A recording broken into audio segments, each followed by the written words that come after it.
આમ તો આપણો દેશ ધાર્મિક માન્યતાઓમાં માનવવાળો દેશ છે. આપણા દેશમાં ઘણા બધા ધર્મો છે અને આપણે એનું પાલન પણ કરીએ છીએ. એમાં પણ ખાસ કરીને જૈન ધર્મ અને હિન્દુ ધર્મ એકબીજા રીતે સરખી રીતે ભળી પણ જાય છે. એક સિક્કાની બે બાજુ તરીકે જોવામાં આવે છે. પરંતુ આજે જે થયું એ ચોંકાવનારું હતું.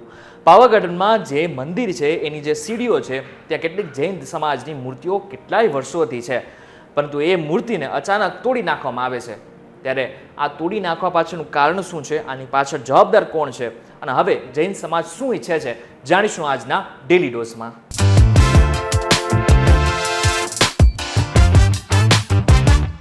હેલો ફોક્સ, VTV ગુજરાતી.com પર તમે જોઈ રહ્યા છો ડેલી ડોઝ અને હું છું કરણ. આપણા દેશમાં મોટા ભાગના તીર્થસ્થાનો ઉપર અત્યારે નવીનીકરણનું કામકાજ ચાલી રહ્યું છે, એટલે કે રિનોવેશન ચાલુ થઈ રહ્યું છે.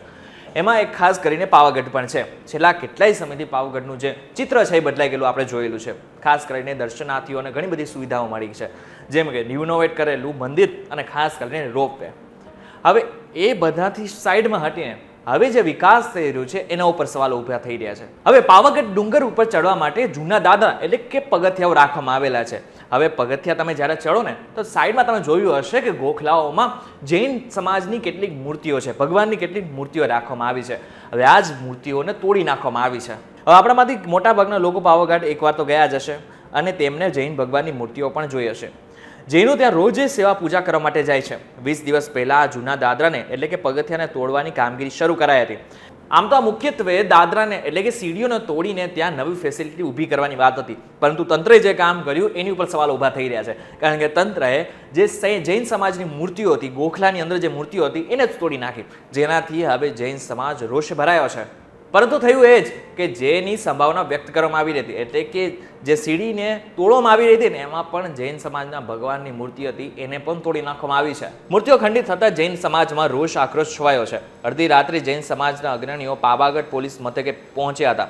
ના માત્ર પાવાગઢ પરંતુ વડોદરા, સુરત અને મુંબઈ સહિત રાજ્યના અલગ અલગ સ્થળોએ જૈન સમાજના અગ્રણીઓ મોટી સંખ્યામાં પહોંચ્યા હતા અને ત્યાં બસ એક જ માંગણી કર્યા છે કે જે વ્યક્તિએ જે તંત્રએ આ કામ કર્યું છે એની ઉપર પૂરતી કાર્યવાહી કરવામાં આવે, તપાસ કરવામાં આવે અને જે મૂર્તિઓ તોડવામાં આવી છે એના વિશે વિચારવામાં આવે. આ બધાની વચ્ચે એક વાત એ પણ ફેલાઈ હતી કે હવે જૈન સમાજ જે છે એ નમતું મૂકી દીધું છે અને કલેક્ટર અને તંત્ર સાથે મળીને આનું સમાધાન કરી લીધું છે, પરંતુ આ વાત અફવા નીકળી છે.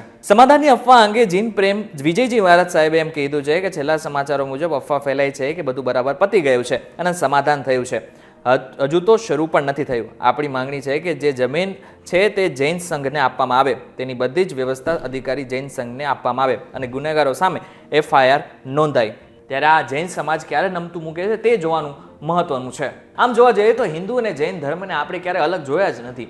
હિન્દુ અને જૈન સમાજના કેટલાક લોકો, ના માત્ર કેટલાક લોકો પરંતુ ઘણા બધા લોકો હિન્દુ મંદિરમાં પણ જાય છે અને જૈન મંદિરોમાં પણ જતા જોયા છે આપણે. પરંતુ જેવી રીતના આ મૂર્તિઓ ખંડિત કરવામાં આવીને તેના ઉપર સવાલો ઊભા થઈ રહ્યા છે કે એ વ્યક્તિ કોણ છે, કે તંત્ર કયું છે કે જે વિકાસના નામે આ મૂર્તિઓ તોડી રહ્યું છે. ત્યારે આ બાબતને લઈને તમારું શું કહેવું છે અમને કોમેન્ટ કરીને ચોક્કસથી કહેજો. વિડીયો થકી જો તમને કોઈ ઇન્ફોર્મેશન મળી હોય તો વિડીયોને લાઇક અને શેર જરૂરથી કરજો તથા આવા જ ઇન્ફોર્મેટિવ વિડીયોઝ માટે VTV ગુજરાતી.com સાથે જોડાયેલા રહેજો.